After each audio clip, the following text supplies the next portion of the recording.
So in today's session, I'm going to be talking about a trauma-informed approach to research. So in the relatively short amount of time available, I'm going to be looking at what we mean by this word trauma. I'm conscious that many of you will be very familiar with psychological trauma, but it's always worth revisiting what we actually mean by trauma because it is a term that's being used quite a lot. Not just in workplaces and spaces, but also by the general public and the media as well.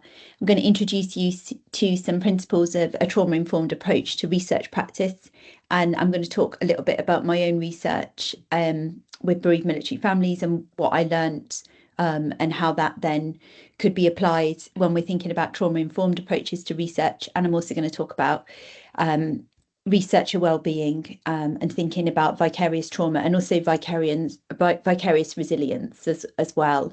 So quite a lot to cover in today's session, but I do also have some links to other training for anyone who's particularly interested in this topic. So if I start with thinking about what do we actually mean by this term trauma? So the word trauma is used to describe any experience or situation that's emotionally painful and distressing and that overwhelms someone's ability to cope, leaving them with a sense of powerlessness. This is a really important shift in our thinking around trauma. So gone are the days when we used to talk about having a very specific list of traumatic events that we would term as traumatic. So things like road traffic collisions, natural disasters, man-made disasters. We now don't talk about trauma in the sense of what someone's experienced as an event. We now talk about how that's been understood, how that's been made meaning from, how that's been processed by them, which is why the emphasis is much more on anything that we find to be emotionally painful and distressing and anything that overwhelms someone's ability to cope, leaving them with a sense of powerlessness. And this also helps us to explain why we can have two people that are exposed to the same incident or event and one manages it very differently to another. And that's because the impact of trauma is highly subjective.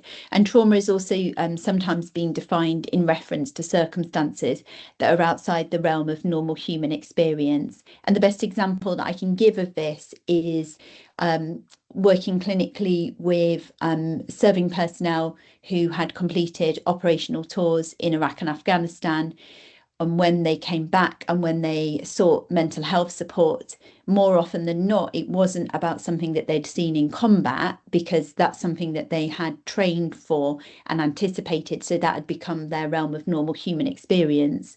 But it was something else, like a relationship breaking down or the death of a family member whilst they were away. That then sat outside of their realm of normal human experience.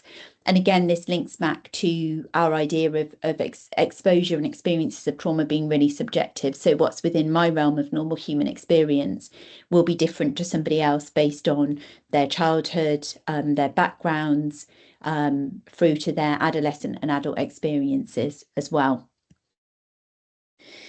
One of the particular theories around trauma that I find really helpful, particularly when I'm educating people about trauma and also when I'm talking to people who've experienced trauma and particularly bereavement, is a theory called shattered assumptions. So this was developed in the 1990s, so an older theory of trauma. But this is the idea that when we experience something as traumatic, it quite literally shatters our sense of safety and trust in the world around us and leaves us searching for answers. And what it means is that everything we thought we knew about the world has fundamentally changed. And we then have to do this work of rebuilding our worldview, taking into account that the world isn't necessarily safe and that we can't necessarily trust it. And this will happen at different times for different people. So if you imagine a child who has been through high levels of exposure to trauma or adverse childhood experiences in their life, their sense of safety and trust in the world is shattered much sooner than somebody else's, which accounts for why people integrate their traumas very differently depending on the age that they're exposed to trauma. We're also very good at making a distinction between our individual worlds and the world around us. So what that means is that We can turn on the news, we can see that horrible, awful, terrible things are happening in the world around us, but we can still feel that we are relatively safe, and that we're able to trust in the world around us until something happens in our individual worlds, or until such time as we start to identify with someone else's experience of trauma.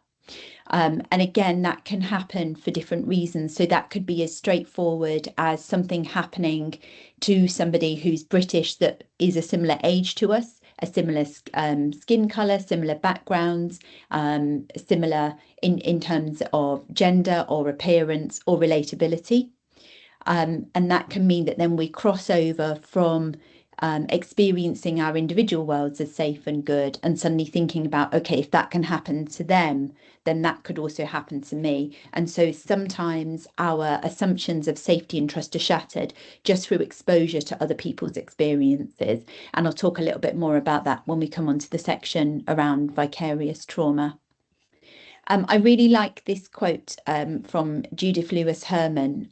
She talks a lot in her work about really trying to capture and understand that experience of trauma and what that means in the here and now and the everyday lives. Her work is very readable, so if anyone's really interested in the topic, her work's definitely worth a read. So she says, after a traumatic experience, the human system of self-preservation seems to go onto a permanent alert as if the danger might return at any moment.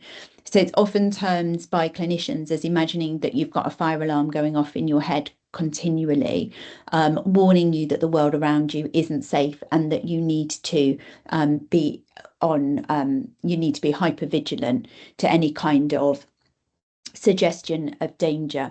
And this links to this idea of what we call our window of tolerance. So we each have a window of tolerance. Some people call it different things. I like the idea of a window of tolerance. So the argument is that when we're in our window of tolerance, we're able to do lots of really good things. We're able to do problem solving, decision making, take perspective, be curious, generally perform at our best. We're able to have clarity around how we think. But when someone experiences trauma, what we know is that their window of tolerance quite literally becomes more narrow. And what that means is that they're much more easily pushed outside of it into what's called a survival mode, because their brain thinks that they're in danger. And so this survival mode comes in two different forms. So we can have either what's called hyper arousal, which is our flight or fight response. So either kind of exiting a situation altogether or becoming very defensive and guarded and perhaps even aggressive. We also see what's called hypoarousal, which is our freeze response, our fawn response, which otherwise would be considered to be over-compliant, or our collapse response, which is a complete kind of disengagement or disconnection from the world around us. And this is really important when we think about people participating in research, to notice when they might be acting outside of their window of tolerance, and to be doing the work to think about what we need to do in order to bring them back inside a window of tolerance, so that we can be really sure that when we're doing things like seeking consent, that it is informed consent. And so this brings me on to thinking about the principles of a trauma-informed approach to research practice, and specifically how trauma can show up in the research process. So what we know, both from experience, anecdotal experience, but also from the relatively small amount of research that's been done into trauma-informed research, is that trauma can impact research participants in the following ways. So we know that they may struggle to engage and stay engaged with the processes. So they might start by consenting to participate in research, but it might be really difficult then in the follow-up stages to sustain that engagement. They may also struggle to retain, recall and process information, and that's really important for when we think about seeking consent and being really confident that somebody is informed in their consent. And that may also extend to just being able to make decisions and to give that consent in the first place. They may also impact on being able to articulate what they want from engaging in the research. So when we talk in trauma-informed approaches to research, and when we talk about engagement in the research, we want to be we want to be talking to research participants about why they're engaging, what do they want to get from it, to make sure that that aligns with what we think that the research participation may actually be able to offer them. It may also impact on the extent to which they're able to trust researchers and their institutions that they work for. We may see them really struggling to contain some intense emotions, such as anger, guilt, anguish, and distress, particularly if we're talking about high levels of trauma or perhaps even traumatic bereavements. And they may also struggle to feel safe within the process, which, of course, if they are engaging in the process in a much more guarded, mistrustful way, that will, of course, impact on their experience of participation, but also the quality and accuracy of the data that we're able to generate as well as part of that process. So when we talk about a trauma-informed approach to research, at its most basic level, it is research which does no harm and, if possible, does some good. So this is research which understands and accounts for the impact of trauma on research participants, researchers, and the wider community. It tries to mitigate the effect of trauma wherever and however possible. So that's that do no harm. It's reducing the potential for re-traumatization and harm for all those involved. And what it also seeks to do is to go beyond doing no harm and to actively promote opportunities that would be beneficial to participants and the wider community. So thinking about the process of engaging in the research, having the potential to be therapeutic, to help with aspects such as meaning making, or to give something back to the research participants. So it's really about doing no harm, but also doing good as well. But our most basic level, as with all ethical research, is that we do no harm. And so just having a think about why do we do trauma-informed research, and how does that help with the quality and integrity of the research. So what little research is done on the topic of trauma-informed research is to highlight how it improves accuracy and quality of the data and the process of analysis and the conclusions that are then drawn. What we know is that it creates more ethical, effective, and impactful research outcomes and builds trust not only with the researcher in terms of that individual relationship, but also the wider community, which means that there's then higher rates of participation and lower rates of disengagement. But it also means that people are more likely to participate in research again, and creates opportunities then for accessing what we would term hard to reach communities. And ultimately, another important point is that it protects researcher wellbeing and reduces the potential for burnout and other adverse effects. And if we link that back to quality and integrity of research, what we know is that if anybody is feeling burnt out, experiencing vicarious trauma or compassion fatigue, their work performance in whatever role they occupy will be diminished as a result of that. So by protecting researcher wellbeing, that also then enhances the quality and the integrity of research. So what are some of our key principles for practice in terms of trauma-informed research? So the idea of trauma-informed is something that's gaining a lot of momentum. Regardless of the fields in which you work, you will have heard of this term of trauma-informed previously. So there's now lots of different training establishments, lots of different organisations, industries, professions that are working really hard to be trauma-informed. What that means is that there are different organisations that have different principles that they sign up to. What it also means is that some of the meaning of trauma-informed practice has been slightly diluted and lost, and in some places it's become overcomplicated. And what I would really like you to take from today's session, if nothing else, is that when we talk about trauma-informed practice, that's another word for being human and using our humanity in our work. So whilst it's got lots of fancy principles, ultimately what we're talking about is being kind to people, being considerate and kind. So for the purposes of today, I've got 5 principles that I'll talk through in terms of what they mean for practice. So our first is around safety. So it's that doing no harm, and if we can, doing some good. So reducing the potential for re-traumatization and promoting opportunities for research to be beneficial. Trustworthiness and transparency, so building trust through some being very clear and honest about the research process, and that includes being very honest about what some of the adverse effects might be, as well as some of the benefits. It's about collaboration and mutuality. So this is about working with and power sharing rather than power over. I think sometimes as researchers, it's all too easy to forget the power that we hold, because of course when we're in the process of doing the research, it feels like the research participants have all of the power because they're the ones that get to choose whether or not they participate. And in fact, it's worth remembering that as researchers, and particularly as academics, we hold a lot of power, even if we don't feel it. So just thinking about taking an active interest in what power looks like and how we can share that power. It's also about acknowledging the potential vulnerability of research participants, but making sure that they're not defined by this. And this is really important when we talk about trauma. So I would often hear of studies which say, for example, if somebody has had exposure to a certain event and they're currently under mental health services, we won't invite them to participate. And my first question to that is, why not?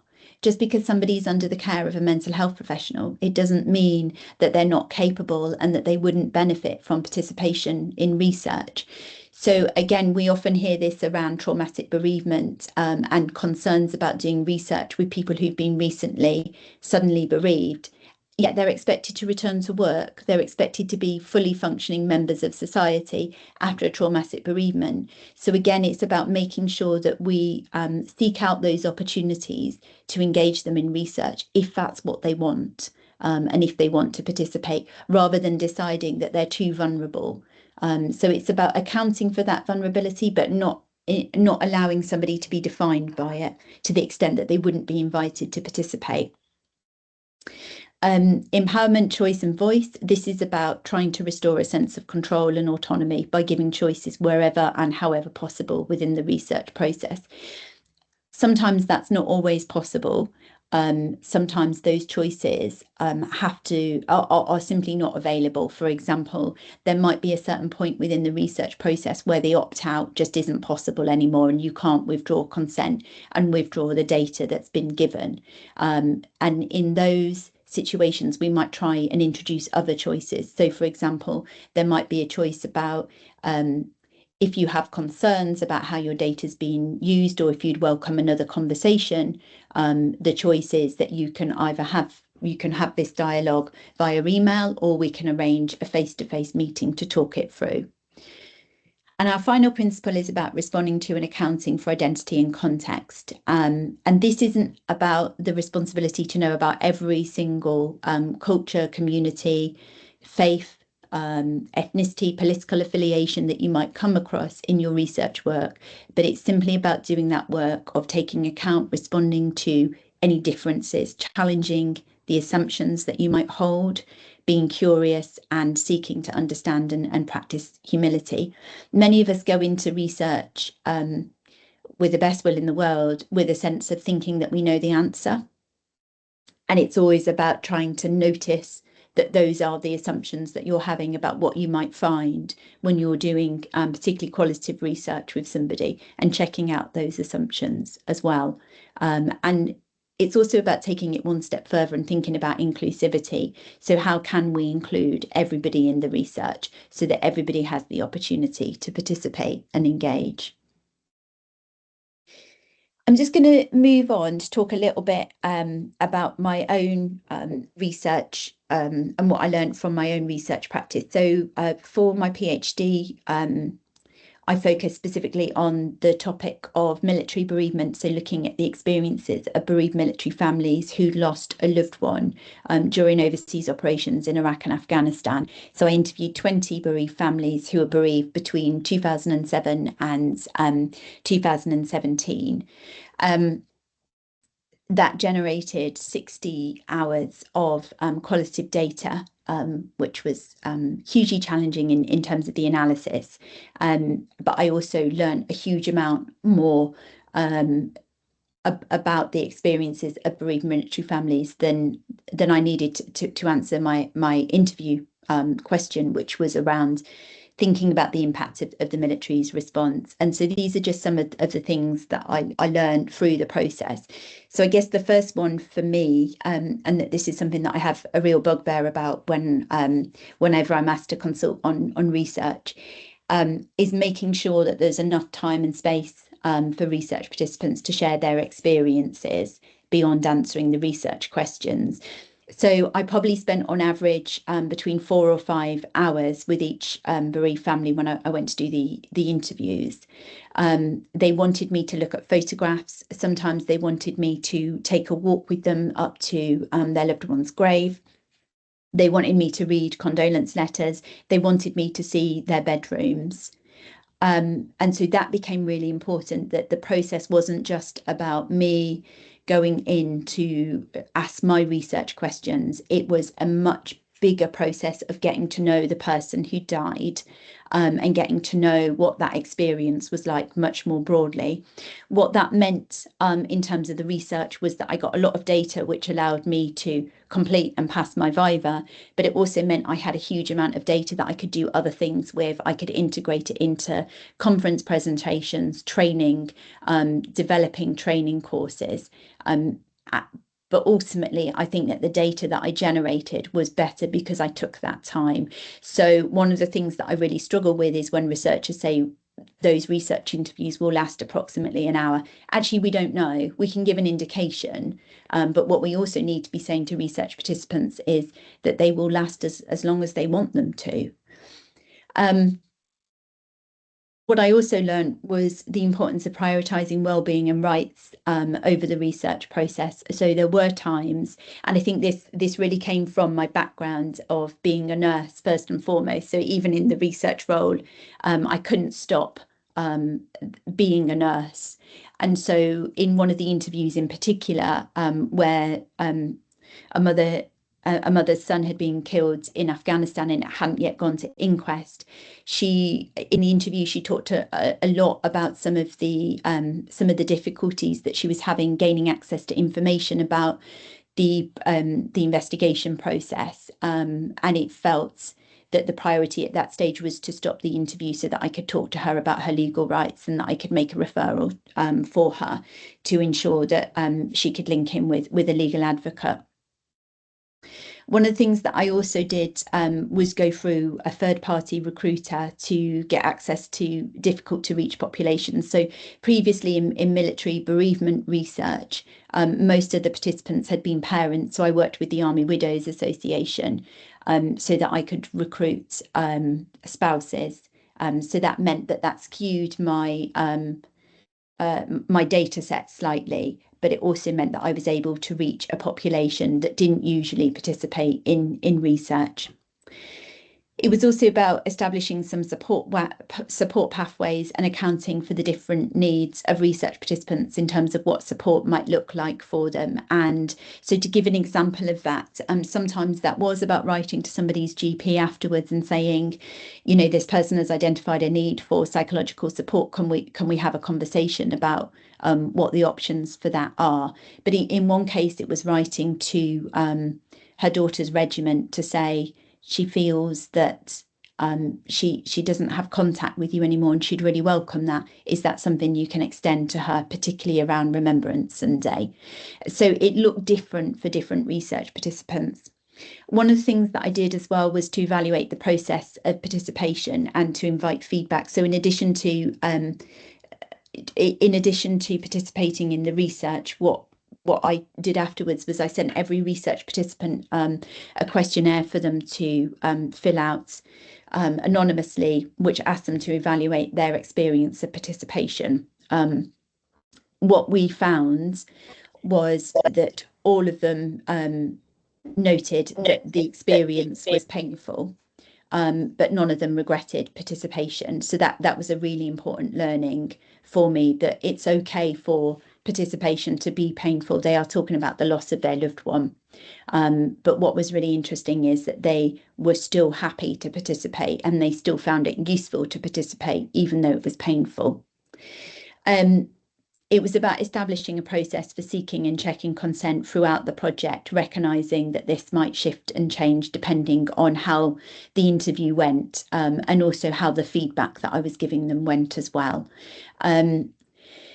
I also expressed appreciation and gratitude through the use of gifts related to how the bereaved families were making meaning of their loss. And so if I take you back to the previous slide, this is a memory bear that was made using the uniform of a female soldier that was provided to me by her mother, so that we made a combat bear, a combat memory bear, as her gratitude gift. At the end of the end of the interview. So I invited each bereaved family to choose a gift which best fitted with how they were making meaning of their loss. And in one case, when I interviewed a bereaved wife who'd lost her husband, she'd already got a star named in memory of her husband, but her father had very recently died, so we named a star in memory of him in the same constellation where her husband was. So again, it was just taking the time to really think about what was most meaningful to the research participants, and it was different for each bereaved family.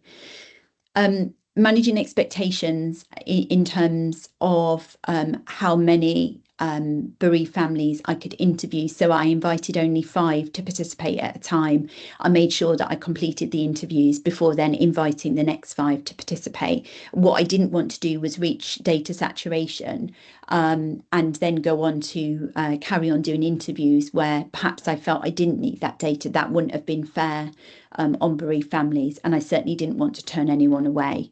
And of course, that was about creating opportunities then for vulnerable people to participate in the research. So really thinking about what people needed in order to participate. And sometimes that was about looking at the location that I met them. Sometimes that was about inviting extended family members to be part of that research process as well, so that they felt more supported within it. So that's just some initial learning from my own research. One of the other things that felt really important was thinking about, why do people participate even if it's painful? So what the research participants talked about was the opportunity to improve practice for other bereaved families.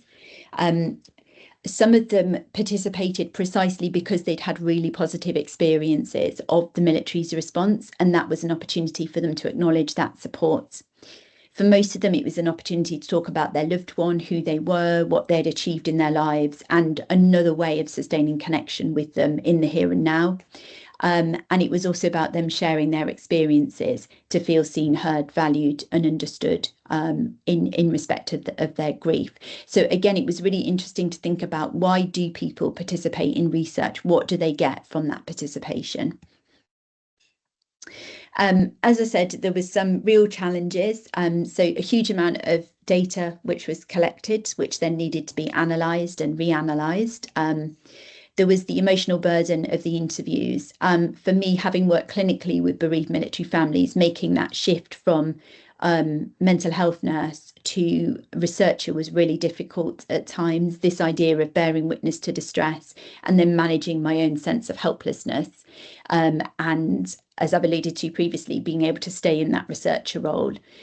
Managing expectations of what the research could achieve. I knew to a certain extent that whilst I would be able to formulate recommendations, there may be some challenges in how they would be translated into practice and the extent to which they might be taken up by the organisation.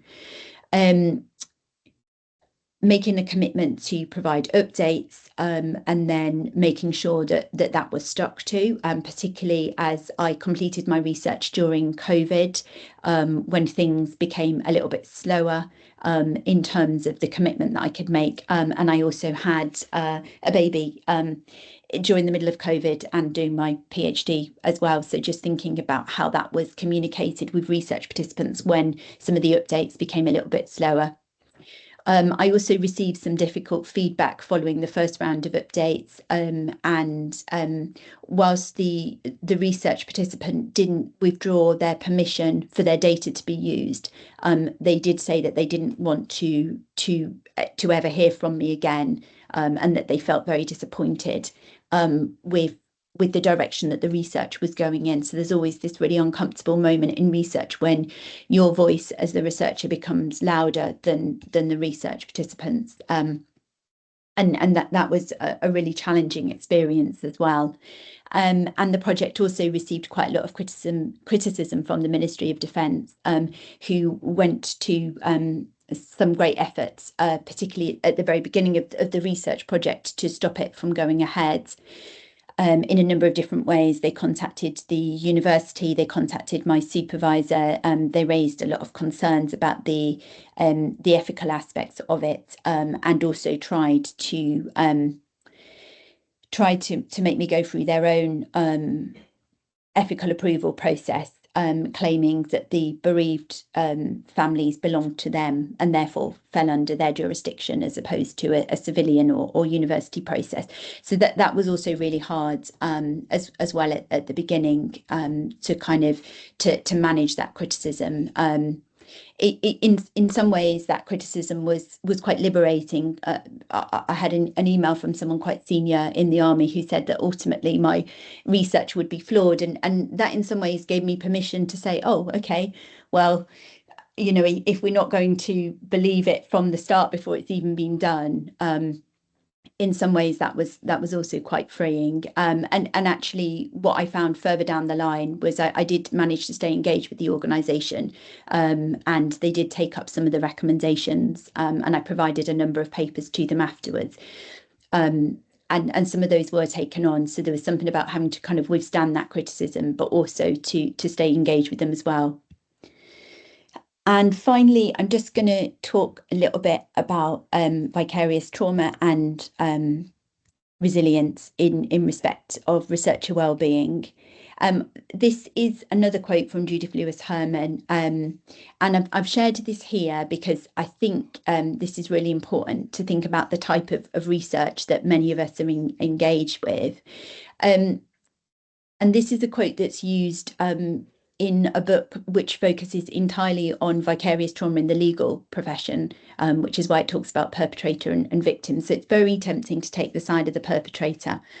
All the perpetrator asks is that the bystander do nothing. He appeals to the universal desire to see, hear, and speak no evil.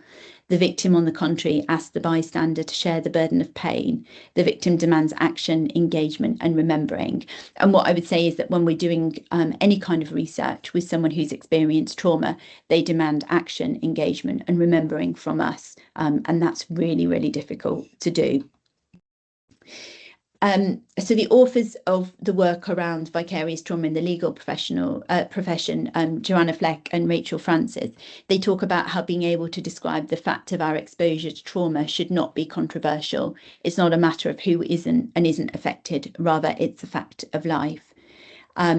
So their view is that all of us are affected by vicarious trauma. It's about when, not if, and that happens at various times, with varying levels of intensity and varying levels of impact.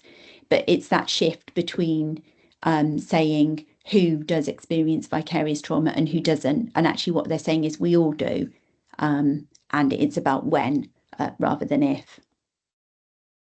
So what are some of the kind of system considerations that we might think about in terms of vicarious trauma-informed research? So the first is around organisational culture.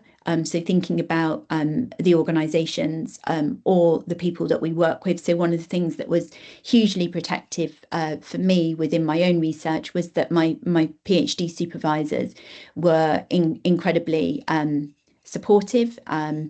Whilst they weren't clinicians themselves, my PhD was in politics and international relations.